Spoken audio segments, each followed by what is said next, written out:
Well, the World Cup is over and now it's time for the real football to begin. In just under 3 weeks' time, Carlisle United will welcome Worthing to Brunton Park to kickstart another season in the National League. Welcome to the Blues Notebook podcast. I'm Matthew and I'll be joined by the brilliant Jon Colman throughout the season, discussing everything Carlisle United as Rob Elliott's side aims for promotion. Today, Jon and I will discuss pre-season. Did the lack of a head coach affect players' summer training plans? Do the Blues need more transparency and more potential incomings, including 2 trialists? Welcome, Jon, to the first episode. How are you today? Yeah, I'm good. I think we should probably just stress to all listeners and viewers that we haven't got a halftime show lined up. We're not going to take 27 minutes out to produce some sort of ridiculous entertainment. So it's a World Cup free zone. It's Carlisle United. It's the bread and butter. I mean, we do have 2 Muppets presenting it, but we don't have Miss Piggy or Kermit. I don't think anyone's got time for that, have they? No. So I think the first place to start really is Workington and the 5-0 loss. You attended the game. From your perspective, was there anything you saw that maybe gives us a bit of hint of what Rob Elliott wants to do, or was it just an academy match? It was just an academy match, yeah. I think that's the first thing to stress is that it wasn't a first team friendly in the end, certainly not for Carlisle. For Workington, it clearly was. So it was a useful exercise in that it was clearly experience for under 18 players and some at the younger end of that sort of youth team cohort. And in that respect, it was a men against boys game. Now it was 5-0. It perhaps could have been a few more, but Billy Ball, Workington manager, was pretty complimentary of how he felt the young Carlisle team had gone about things, and I think that's fair. I think I don't think you should dismiss a game like that as a pointless exercise by any means. I think it will have been a good eye opener for some of those young players and perhaps the coaches as well, in terms of some who handled it well, maybe some who handled it maybe less well, and I think generally the sort of the attitude, the application that they would put into a game like that, albeit in losing circumstances, and going up against men who are playing at a pretty good non-league level too. Then you can talk about the relations between the 2 clubs as well, and potential for loan moves and all things like that Billy Barr talked about as well. So I think it's a useful exercise in those particular terms. No first team players on show, and probably not really any that you would imagine would be pushing into the first team when it comes to the real National League business. Now, yes, there's 1 or 2 who've been around first team training, the likes of Will Hatton and Will Rafferty, who were pretty bright actually at times in the game. But otherwise, it was a different kind of exercise. Really, they'll have got certain things out of it, but first team matters. That's to come, really, isn't it? Well, one talking point that I saw a lot. Well, a few Carlisle fans said on X, and we should put in brackets formerly Twitter. A lot of Carlisle fans were saying that they travelled to see a Carlisle 11, and they were expecting maybe 1 or 2 first teamers. And it was a youth team. And I think that's something that Billy Barr touched on. He said that they were going to face a Carlisle 11. He didn't know what type of team he'd be facing. It kind of just comes back to this transparency argument we've had over the summer, with the long speculation over Mark Hughes' slow and secretive future being outlined. And then also the search for a CEO. Do you feel like the club's keeping too much? And I think this can also apply to the Queen of the South game as well. We don't know what the score was, but we know who scored how many goals.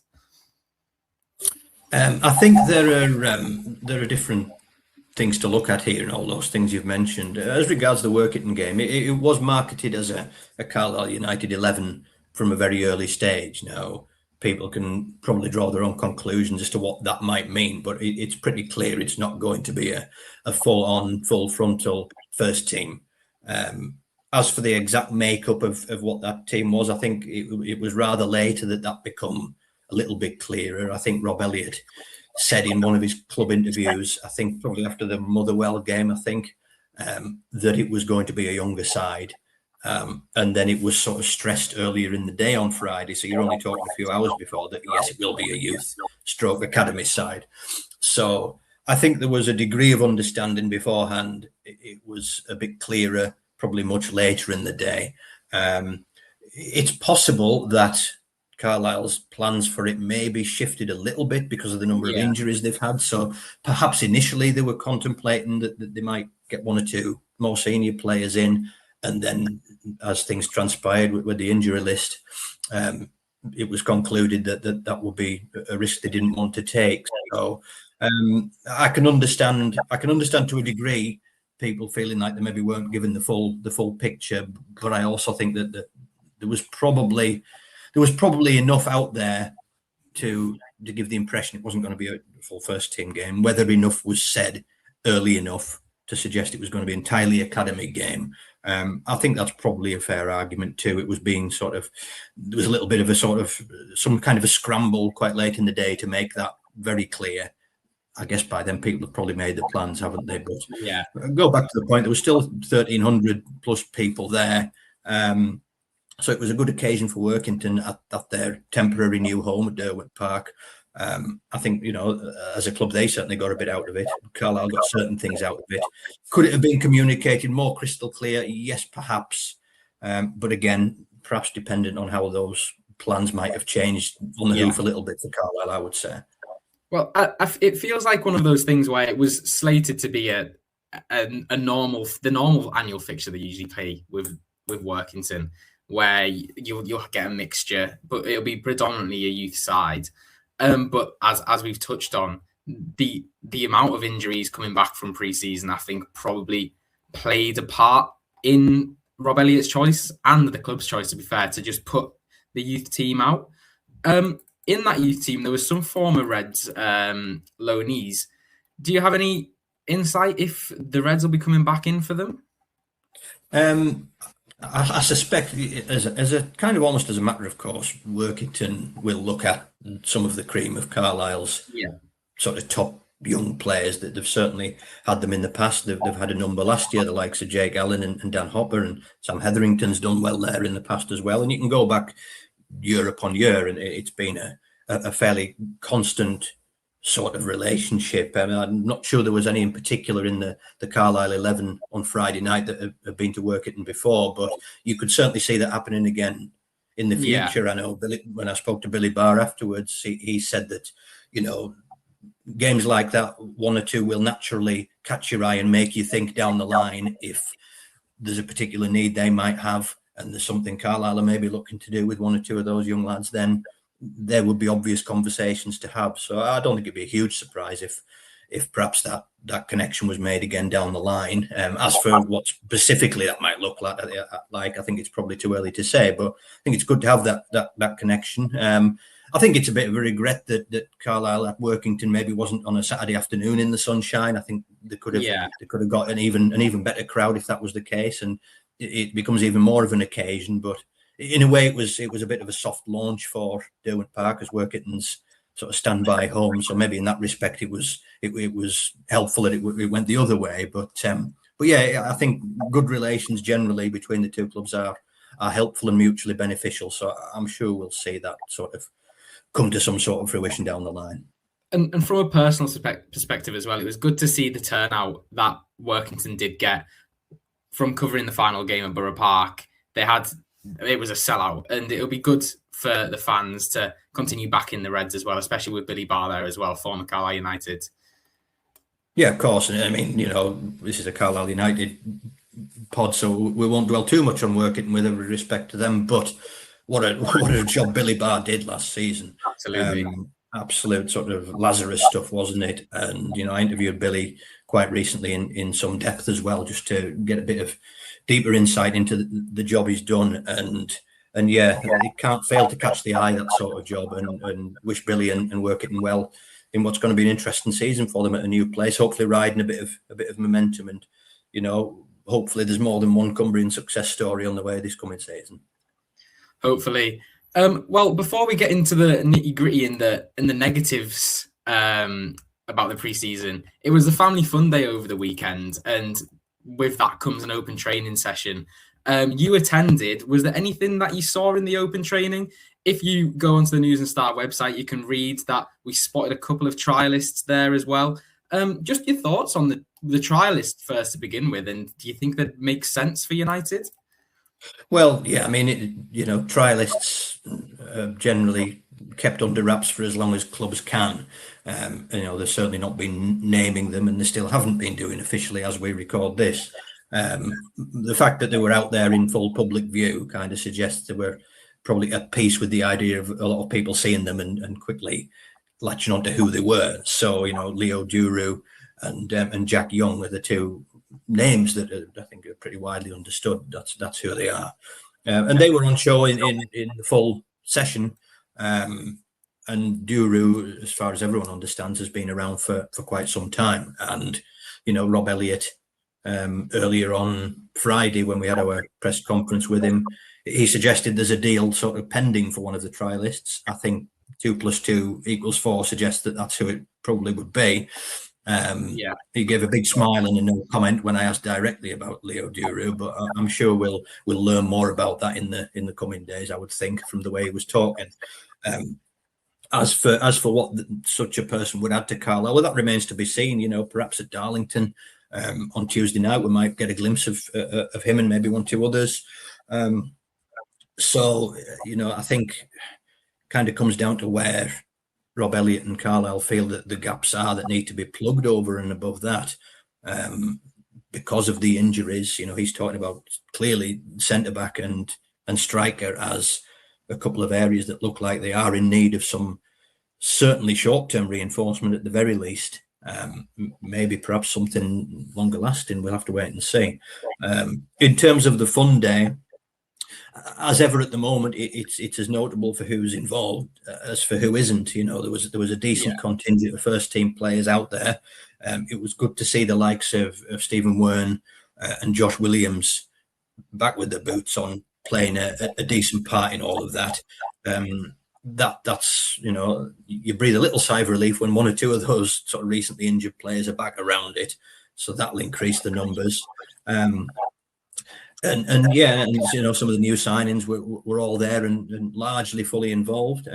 Kenton Richardson was doing a bit of sort of running work on his own away from the main group for the most part, but I did get to interview him afterwards, and he said he's absolutely fine. He's fully fit and he's raring to go for everything. So I think in pre-season you do naturally, and we don't see it a lot, do we? So when we see it on a one-off, it's maybe more striking to us, but I think it's quite common that you'll see certain players will perhaps dip in and dip out of certain aspects of the work just because of the intensity of the work. Some might just need to dial down at a certain time and some might step up. So there was no sense of any problem there. But 1 or 2 that weren't involved in the sessions were the likes of Junior Luamba, Brad Nicholson. He had a bit of a strapping on his lower leg. Again, without knowing the details, I think these could be potentially just little niggles that come along and go away in pre-season, and players won't be risked necessarily if there's any sort of suggestion of any discomfort. That can just come and go with the workload. Again, that's without establishing the full detail of that, which again we might get the chance to do at Darlington. So bits of encouragement with Harvey McAdam, who was there. He said he's likely to be back out on the grass this week. He's hoping to play in a couple of the remaining friendlies, so that's another one hopefully Rob Elliott can add to his numbers ahead of the new season. Morgan Feeney was out there initially just doing a bit of sort of light work, I guess, but he's going to be out for quite a few weeks from what Rob Elliott said. I think Morgan Feeney's the one a lot of fans are worried about as well, because he did have that lengthy injury at the start of last season as well. And although Carlisle started last season quite well, there was question marks over the defence at times. I feel like also with Terrell Thomas and Aaron Hayden leaving, I think Feeney becomes even more influential. He's been at the club for a while in 2 different stints. And also as a captain, you want your captain to lead from the start of the season, really. And considering Carlisle do have a tough run-in after the first month or 2, I think Feeney being fit is pivotal for Carlisle to get off to a good start. Yeah, I think largely that's right. I mean, he did miss, like you said, he missed a fair bit of last summer. It wasn't too long before he come back into the fray. It was sort of back end of August into September when he started bedding in, and then he was a fixture for the large majority of things from there. So if this is the case of taking care with something to ensure he's right for the long term, then so be it. But yeah, they'll miss his influence, they'll miss his leadership. That seemed to just grow in importance as last season went on, didn't it? So the kind of back 4 or back 3 unit they line up with against Worthing is going to be interesting. And without Mugabe too, it looks like he's not going to be there for the start of the season either with his injury. Then there's a bit of a void in terms of experience, I would say, at the heart of that defence. Now, they have brought in defenders in Kenton Richardson and Brad Nicholson, and Richardson certainly comes with leadership credentials from his time at Gateshead. And Rob Elliott sort of has a lot of trust in that aspect of him as well. Carlisle do have other options there, the likes of Jack Ellis and Hayden Atkinson. He was sort of on the periphery of things in training when I watched them. Looks like he's going to be sort of back and fully involved before too long. So Harvey Bunker can drop back there potentially too. So they have options, but it looks like they're going to want to add something maybe a bit more substantial as an option there, just to cover these absences. Because you're right, a Carlisle team and defence without Feeney is an obviously weakened unit, and how best they cover that will help determine how well they're able to start things and just get a bit of early momentum, because that's what they and we are going to want, isn't it? Absolutely. I think because you've spoke to Rob Elliott recently, and the injury list was quite. It was substantial. You wouldn't expect that coming back from summer. He said that there was no blame game over who the injuries are for. Is there a slight thought that there could potentially be a little bit of blame? It was up in the air who the head coach was going to be for a while. And then we've seen backroom staff shift and change with Sophie Burney's no longer with the club. Do you feel like there is some blame lying somewhere that as a head coach would is protecting the club?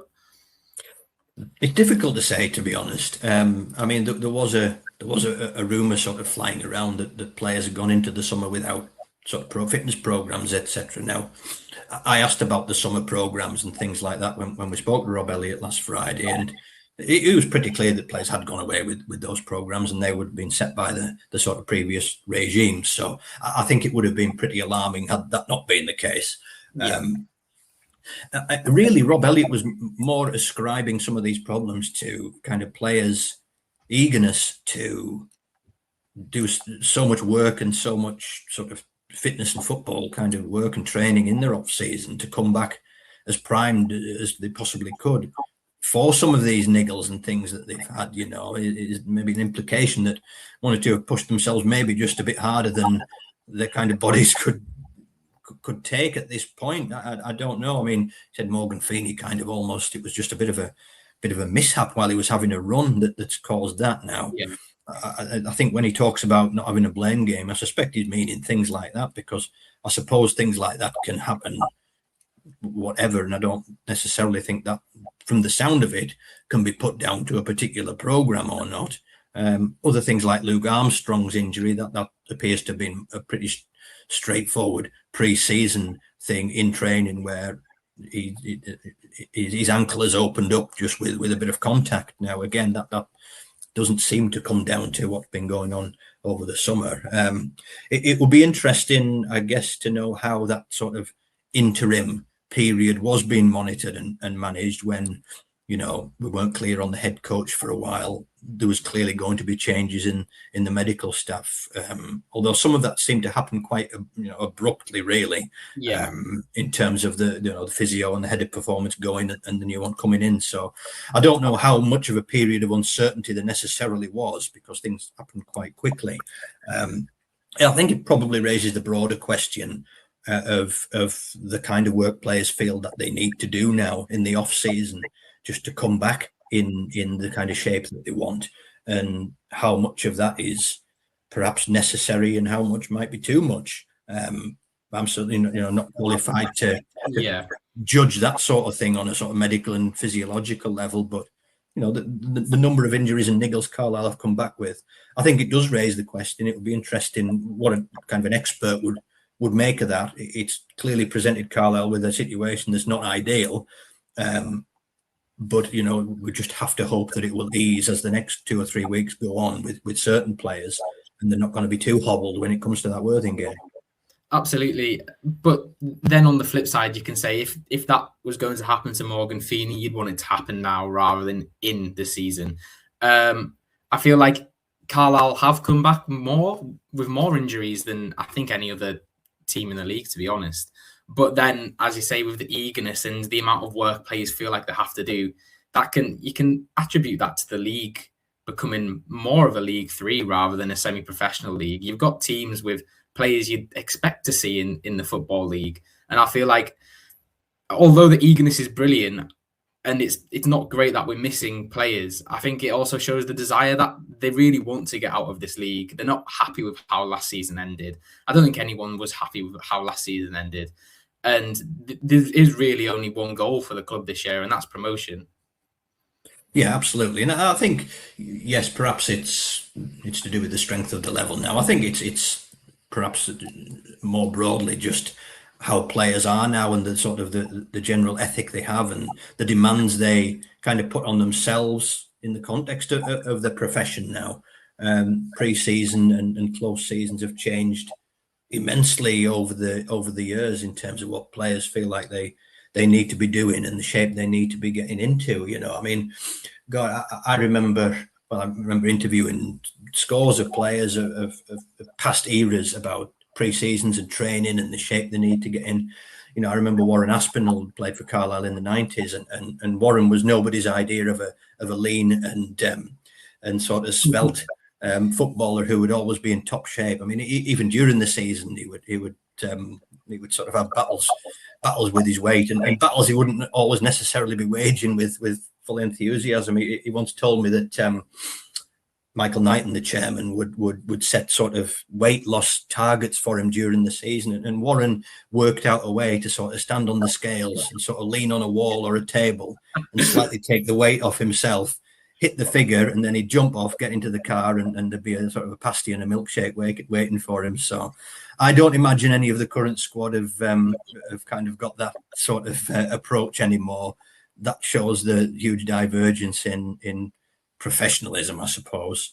But Yeah. it can come at another cost with some of these niggles that we've seen now. So there's probably a balance in there to be struck. But I don't imagine Carlisle are alone in this. It just seems like they've got more than they share at the moment. I can't imagine Regan Linney standing on a scale coming back from his holidays saying, "You're overweight, Regan." He's the type of player, and along with a lot of players in the squad, that they're proper professionals and they treat themselves like professionals. Linney will be coming into this season hopefully in top shape, wanting to score another. Well, he'll want to be top goal scorer in the league. I think that's something, from my point of view, last season, I think that probably annoyed him that he didn't get that. York were unbelievable and they scored goals for fun. But I think for players at the top end of the league, that they think they're the elite and they want to get these achievements. Do you think that'll fire the squad on a bit more this season as well? They've tasted the league now. They know what it takes, and they want to get that promotion. You'd like to think so, wouldn't you? I mean, talk about Regan Linney for one. He got 20 plus goals last season. I know he felt he could have had even more than he got, and he did have that sort of lull round about the sort of winter time. But at other times, his goal scoring was remarkably good. That's a really interesting question for me as regards the Rob Elliott regime now, as to how, whatever he does to reshape the way the team plays, how does that get the best out of Regan Linney? It looks like, from the hints we've been dropped at the moment, that he's sort of including him in a kind of a number 10 area just behind Georgie Kelly. That would seem to be a front two potentially there, rather than Linney necessarily starting on that sort of station on the left.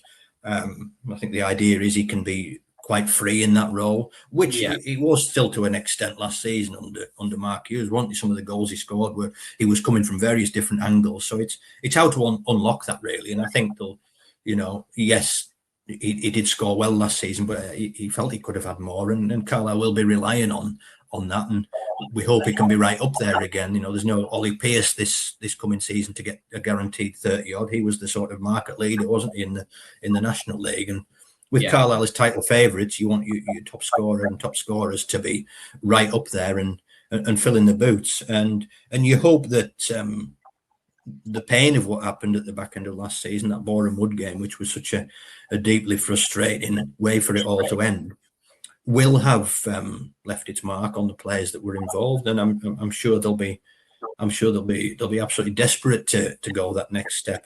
That you would hope is a given. It's the mechanics of what the new head coach puts together and the business they've done, the players they've lost, the ones they've brought in, and what they might yet do. That's what's going to shape whether they can go and do that and whether they're equipped to do that. The motivation and the drive and the fire, well, if that's not there, there'd be a problem, wouldn't there? So I'm sure it is. Yeah. Going into the new season, obviously, we've seen quite a lot of the squad leave. I think a lot of players needed to leave for themselves, but also for the club. I don't think there was any tears when Jordan Jones was no longer a part of Carlisle United. But it seems like it's going to be a smaller squad, and there's a lot less marquee signings. Last year, we got Feeney and Linney, Chris Clark as well, which didn't work out, I think, sadly, for both parties. But it seems like that Rob Elliott's building a squad now that is more of a squad rather than individuals, and I think that could bear fruit at the end of the season.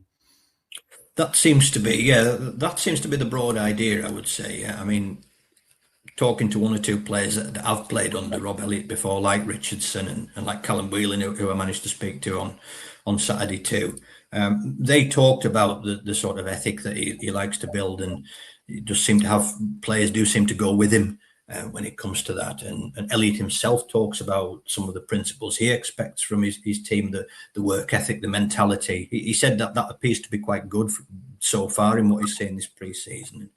Just things, in the mechanics of a game, the out of possession work and things like that. He doesn't want to carry any passengers, and perhaps anybody that's sort of just dialing in when it comes to that. So in that respect, they've recruited from the same level pretty much up to now, haven't they? It's all been National League players, or a couple that have been relegated from with Morecambe too. So they've not gone for any headline signings, if you like, from higher up, or what you would call big money relative to the level signings either. They've signed players who you think would be hungry to come up and whether it's a step up in just the size of club or aspiration, even if it's not a step up in division, would want to go with that and would want to prove themselves able to go on that journey with Carlisle and help step up with them. A bit more of that, I suppose, in the squad is you would have to say is a good thing, because clearly Carlisle have been burned by number of players who have been coming down. You mentioned Jordan Jones. There's the sort of classic case, really, of a marquee signing, in inverted commas, that really backfired spectacularly. The only thing I would say, and this is sort of a point I made in a column the other week, is I don't think marquee signings or headline signings or big signings, whatever you want to call them, should get a completely bad name.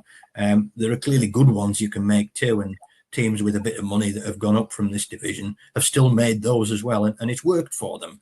Wrexham are the real big money example who made some. Even York at times. Last season I was looking at York's recruitment last summer, and yes, some of it was from the same level and below. They recruited very well from around these levels, but there was also one or two pretty targeted additions from higher up, the likes of Hiram Boateng. Now, they may not have spent a fortune of a fee on somebody like that, but I'm sure wages-wise, he'd be at the higher end. And just something and someone like that clearly gave them a bit of ballast and a little bit of extra sort of emphasis, I suppose, over a long, hard season when you're looking to be the superior force in a very demanding race. Signings like that, if that's a marquee signing, if you want to term it that, that's an example of a good one. So I do feel that Carlisle should still have their eyes and ears open to that, even if clearly they're taking a different approach financially and all those types of things too. I don't think they should totally talk themselves out of that idea. That's kind of the point I would make. Yeah, I think it's striking that balance of building a team that is balanced. You don't want all one side. You don't want it all reliant on Linney, but also you need the squad around him to help him score his goals, which I feel like we're getting there now. Just talking about transfers, there's been speculation around Gabe Breeze and Cambridge. I think Gabe Breeze splits the fan base's opinion quite a lot. Personally, I'd be sad to see him go. You always want a Cumbrian, a Carlisle lad in the squad. And I think he has the potential to be a really good goalkeeper for National League, League Two level. And with Rob Elliott being a goalkeeper, he can maybe give him tips here and can help that development. Would it make sense for Carlisle to sell Gabe? I think it would entirely depend on what they were able to do. Incoming were that to happen, and it would depend on the amount they'd be able to recoup, because whatever the split of opinion on Gabe Breeze, the fact is he's a young homegrown goalkeeper who's played now quite a number of games at first team level, and clearly, as Rob Elliott intimated the other day, there's kind of always been a degree of interest in Gabe Breeze from elsewhere. And I think that stands to reason when you look at, some of the fundamentals of his profile, his size, his age, the sort of appearances that he's totting up, and some of the performances that he's put in along the way, even if there might have been some lesser ones down, at times too. I think goalkeepers of that sort of age who are playing as he is, as much as he is, etc., will be a commodity. The fact that this story came out about Cambridge's interest, well, that's interesting in itself. It's clearly in someone's interest for that to have appeared now, whether that's an agent, whether that's a club, who knows. Gabe's coming into the last year of his contract too, so that's a factor that we have to look at as well, especially with a player of his still relative youth. It would very much come down to if it's good business for Carlisle, and only they can know that in terms of the size of the offer that may or may not be coming in, how they would envisage Gabe as the long term in terms of anything they might wish to offer him themselves, and what else is on the market in terms of a gettable replacement. They've got Archie Mayer in, who, Rob Elliott's been quite explicit that deal was pretty much done before he took charge, but he's still quite happy to have him. He's worked with him before, and he seems to fit a bit of the profile of the kind of keeper who would like in terms of his ability with the ball at his feet and distribution and all those sorts of things. Whether they would see Archie Mayer as a natural straight replacement number one, he might yet be, even if Breeze is there, we don't know that yet. But whether they would go and look to get a real sort of established replacement number one. A lot of people talk about Harrison Mayle, who left York City. He's sort of sat in the wings, and I think as long as he doesn't have a club, there'll always be people linking him to Carlisle. And why wouldn't you consider someone like that if his if the financial side of things was deemed within Carlisle's sort of bracket, then his profile, his National League winner, his National League Golden Glove winner, etc. So he is there. I'm sure there'll be others looking at someone like that as well. But if this chain of events was to happen, that Breeze went for money, and Carlisle were looking for someone to slot straight in, someone like that, you think they would surely consider if they haven't already. It's what else is out there. We've not talked about the loan market yet. It's not something Carlisle have done at all yet this summer. Rochdale's goalkeeper last season was Watmouth from Man City, and he was exceptional for them. So there's that market as well. Whether there's anything there they could look at, you'd hope they'd have their eye on different avenues when it came to that, and have something very firmly fixed in the sights if this Breeze thing does come to a head. Again, the club aren't commenting on that Cambridge report. I did ask them, and the response was no, they won't be commenting. As you'd expect, I think, when it comes to sort of a piece of speculation like that. We'll see whether Rob Elliott or anyone else can be sort of tempted to comment on that, and see if that develops at all over the days and weeks. And another player that Carlisle have confirmed is no longer at the club is Sam Hetherington. I feel like that's a good move for him. He needs first team football, especially as a young player coming through. I think he probably would have just been on the bench this season for United, maybe an appearance here and there. Do you share that opinion? Yeah, I think so. I think Rob Elliott was pretty straight when he spoke about this. He said, look, I asked Rob Elliott, was there any temptation to sort of whatever offer he's had from elsewhere to try and just keep him on board? And he said, yeah, I kind of understand that line of thinking, but in reality, had we done so, he would have probably ended up going out on loan to perhaps that club or something similar at that level. And he'd kind of be in the same position that he's been for the last year or two anyway. And it seems to be more in his interest now to go and carve his own sort of route, his own avenue. And I think that's probably right. Yeah. He's been a young player that Carlisle have thought a lot of as he's come through, and rightly so. I kind of quite like the idea that it seems he wants to go and do that as well. He's had a taste of first team football with loans at Workington and Darlington, and I think it's good to see a young player that wants to go and make his own name, make his own way, and recognise that, you know, first team football, building up your games, your appearances, and gaining that experience in the more cutthroat first team world. That's what's going to make your career ultimately. And wish him well wherever it is he ends up. It hasn't come out yet as we're recording this. I'm sure it will soon from the way Rob Elliott spoke. And good luck to him. Good luck to him. And I hope it works out and we watch him make his own way and hopefully climbs wherever else he ends up going. Well, looking ahead, we've got Darlington next. It's the first real test I feel we'll see of Rob Elliott as a head coach, what play style he wants to play. We'll probably see first teamers as well. What are you expecting to see when we travel to Darlington? Yeah, it's certainly the first look that we'll have as, you know, as reporters and however many supporters travel over to see the first glimpses of this. You know, they've obviously, the first team have been out there in a couple of these behind closed doors friendlies, but I suspect from what Rob Elliott said, he'll be looking at getting certain players maybe 60 or 70 minutes. So that's the first real step up in terms of pitch time. And I think it'll be fascinating now watching Carlisle over the next 2 or 3 that we're able to watch, just in terms of how his shape, how his system, how his strategies, some of those principles of play are going to be in real terms, what they're going to look like. How different is it really going to be to what were the fundamentals of the Mark Hughes sort of way? I suspect it'll be quite a striking difference just in terms of how he wants to play, how he wants to work from the back. He's talked about his sort of basis being a back 3.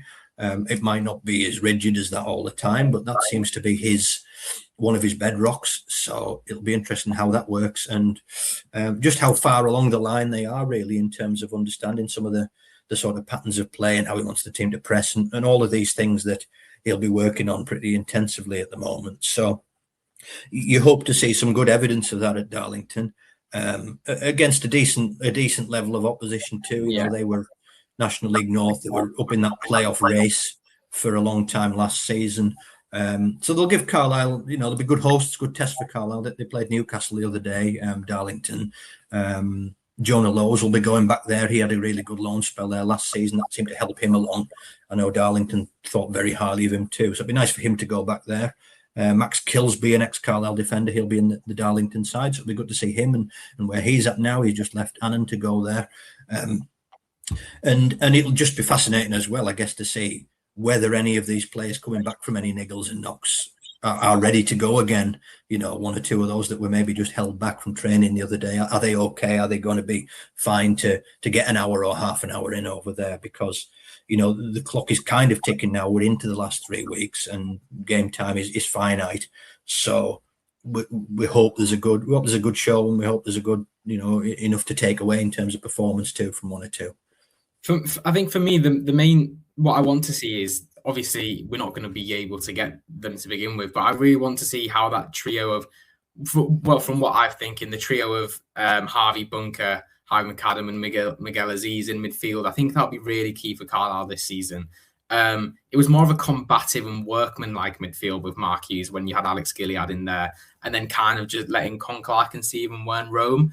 But I feel like it's going to be more of a creative midfield. I think Aziz really adds flair, and we've had a deep dive into Aziz.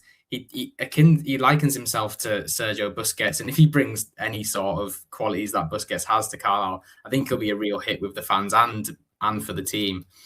Yeah, no pressure then at all. No, I think that's a comment he made when he was a younger player coming through at Arsenal. That was sort of an idol in terms of his position when he was coming up. He's had a really interesting journey really through Arsenal youth and then 1 or 2 loan moves abroad, and it was interesting in the press conference that we had with Rob Elliott and Miguel Aziz on Friday. He sort of intimated that 1 or 2 of those overseas moves were perhaps not entirely kind of his own making or liking. He sort of suggested there's a deeper story to be told there about some of that. That'll be interesting to get into sometime. But yeah, I think he's going to be. It looks to me like he's going to be a pivotal figure in how Elliott looks to evolve this team. I think for a long time a lot of people were kind of calling for something different in that midfield last season, and that's certainly not in any way disrespectful to what someone like Alex Gilead brought, because he was a sort of model of consistency, regularity, reliability, and he's someone that got better as the season went on until that unfortunate injury. And Harvey McAdam too, he become one of the finds of the season, really. So he grew into that season too. But yeah, I think it was something that just lacked something additional last season, and perhaps so you hope someone like Aziz can provide that. Bunker seems he's going to be a bit more defensively stationed in that midfield unit too, and perhaps McAdam as well as that can continue to sort of add that attacking sort of element in similar ways to he did last season. The whole structure of the thing is really interesting now, because he's talking about Linney as a 10 off Kelly, and how do the wide areas exactly marry up if the formation's going to change and tweak a little bit. You've got David Adjiboye, who was in terrific form in those last few weeks. How is he going to get the best out of him? Do you want to tinker with that too much, because that was working pretty well when it came to him last season? And you've got other aspects as well. And do you still want to add anything in there too? So a lot of interesting things. I just think the structure of the team and how it all works and interacts sort of tactically, strategically, that's as big as additional personnel for me, to be honest. And these are all answers that we'll find out throughout the season. Finally, just before we wrap up, we have to plug our coverage with the News and Star. We've got a subscriber offer at the moment. If you'd like to explain a little bit more about that, John. Yeah, the new season's approaching, and the online coverage and the online subscriptions part of it is it's a huge part of what we do now, and anyone that subscribes gets full access to every single thing that we do. That's not just the main reports and the live blogs. It's the nostalgia, the audio, the in-depth stuff, the features, the big interviews, the opinion stuff, all the things that we like to think makes up the full comprehensive package. So without labouring the plug too much, the current offers are £6 for 6 months of sort of unlimited, unbroken access to all that, with a lot fewer ads and some other benefits. We've got a competition to win a new home shirt going as well for subscribers, or you can get a full year's coverage for half price as well. So they're the biggest offers that we do throughout the year. We like to time one of these offers for the build up to the new season, so everyone's got the chance to follow as much as they can at the best possible deal. So the links to sign up are at the top of the Carlisle United section on the website. If you follow me on social media on X, it's pinned on there, on our Carlisle United at the News and Star Facebook page too. You can find it on there. So every subscriber is appreciated. It backs the coverage that we do and that I do, following Carlisle up and down the land, doing this sort of stuff every day. So that's where to go, and I think that's probably brings the plug to an end, I think. And in my unbiased opinion, it's definitely worth the money. The coverage that John provides, especially, is really in depth, and it's definitely worth it if you're a big Carlisle fan. Well, that's the end of our first episode. Thank you for joining us. We'll be aiming to get an episode a week where we'll be breaking down everything in the world of Carlisle United. I've been Matthew, and I've been joined by John. Thanks for joining us.